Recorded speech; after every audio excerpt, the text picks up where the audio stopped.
Juan Bautista Alberdi, el creador de la Constitución Nacional y uno de los más grandes pensadores argentinos, nació en Tucumán el 29 de agosto de 1810. Su madre murió en el parto y el niño quedó al cuidado del padre, don Salvador Alberdi, muy amigo entre otros de Manuel Belgrano. Hacia 1816, mientras comenzaba a sesionar el Congreso de Tucumán, Alberdi ingresaba a la escuela primaria que había fundado el propio Belgrano. En ese momento tenía solo 11 años cuando perdió a su padre, y sus hermanos Felipe y Tránsito se hicieron cargo de él, mientras gestionaron una beca para que pudiera continuar sus estudios.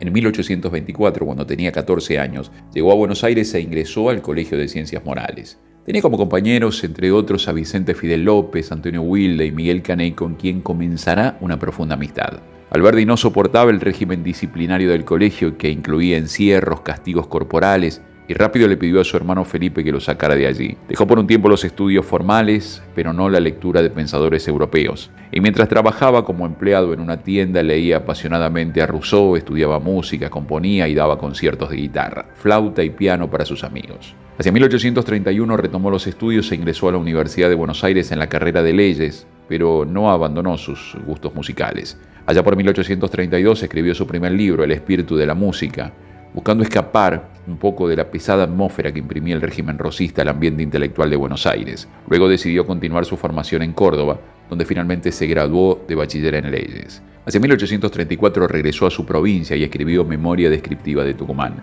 Su hermano Felipe, que se había convertido en un colaborador cercano del gobernador tucumano Alejandro Heredia, le solicitó una carta de recomendación para que Juan Bautista pudiera presentarle a alguna personalidad influyente en Buenos Aires. Alberdi le dio esta carta a Facundo Quiroga, que leyó el escrito y le dijo al joven tucumano que le convendría estudiar en los Estados Unidos más que en Buenos Aires y que él estaba dispuesto a pagar todos los gastos. Alberdi se entusiasmó con la idea, pero desistió cuando estaba a punto de zarpar. Pocos días después, en febrero de 1835, Quiroga moría asesinado en Barracayaco, en Córdoba, y Rosas asumía por segunda vez la gobernación de Buenos Aires, esta vez con la suma del poder político. Alberdi se incorporó a grupos de jóvenes intelectuales que ya funcionaban desde 1832 y venían reuniéndose en la librería de Marco Sastre. Entre ellos asistía Juan María Gutiérrez, Esteban Echeverría, quien fundará el 23 de agosto de 1835 el famoso Salón Literario, un verdadero centro cultural y de difusión de las nuevas ideas políticas vinculadas al romanticismo europeo. En 1837 Alberdi publicó una de sus obras más importantes,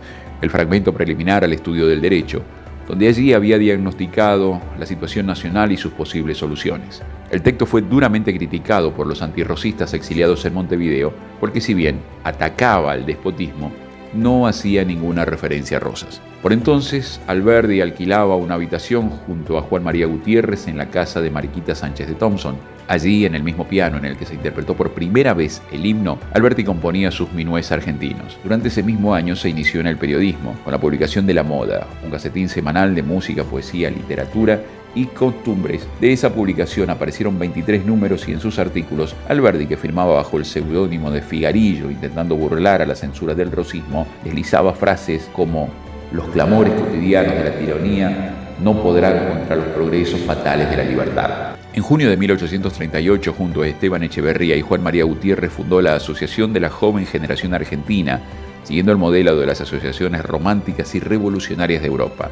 Este grupo de intelectuales pasará a la historia como la generación del 37.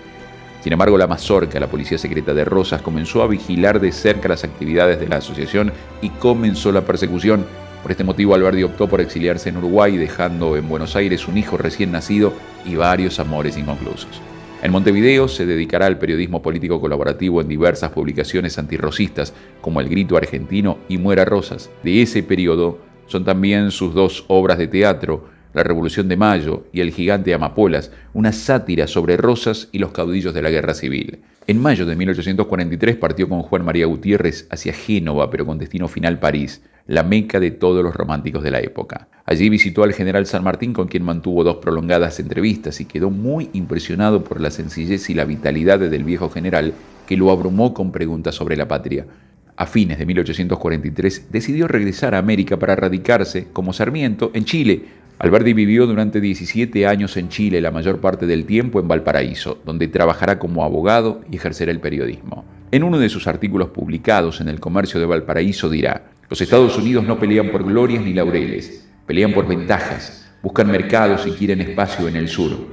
El principio político de los Estados Unidos es expansivo y conquistador. Al enterarse del triunfo de Urquiza sobre Rosas, en la batalla de Caseros el 3 de febrero de 1852, escribió en pocas semanas de un trabajo afiebrado una de sus obras más importantes, Las bases y puntos de partida para la organización política de la República Argentina, que publicó en mayo de ese año en Chile y reeditó en julio, acompañándola de un proyecto de constitución. Se lo envió a Urquiza, quien le agradeció el aporte. La obra será una de las fuentes de nuestra Constitución Nacional, que finalmente fue sancionada el 1 de mayo de 1853. Mientras que Sarmiento había abandonado Chile para sumarse al ejército grande de Urquiza, Alberdi permaneció en Valparaíso, atento a los problemas argentinos. Sarmiento regresó al poco tiempo desilusionado con Urquiza y acusando a Alberdi de ser un agente en Chile. Alberdi lo calificó de caudillo de la pluma y producto típico de la América despoblada, y se decidió a colaborar con el proyecto de la Confederación de Urquiza.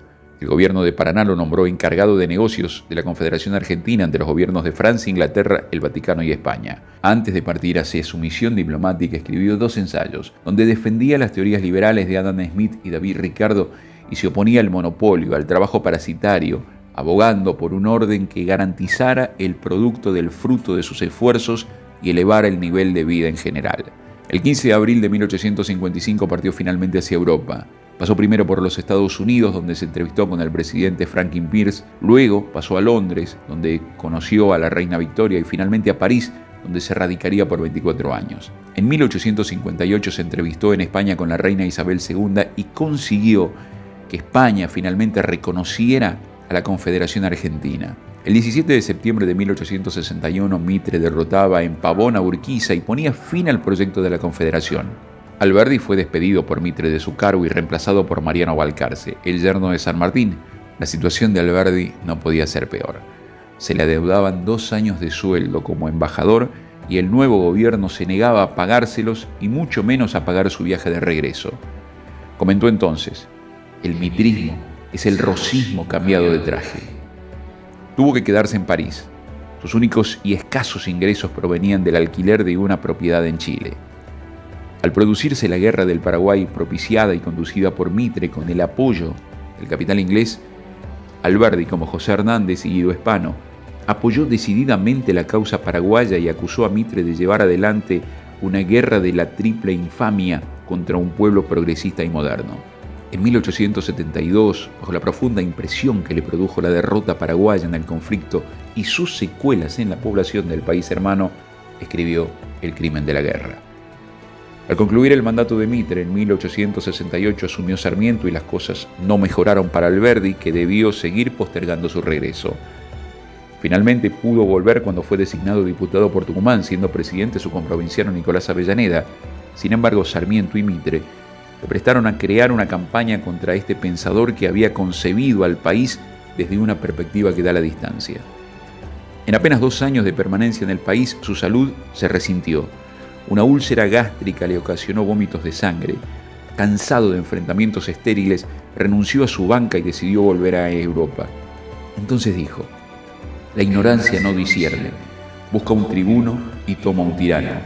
La miseria no delibera, se vende. La democracia, tal como se ha ejercido hasta ahora, solo nos llevó a este triste destino. En la nave que lo transportaba de vuelta a Francia, sufrió un accidente cerebrovascular isquémico que le impidió movilizar su brazo y su pierna.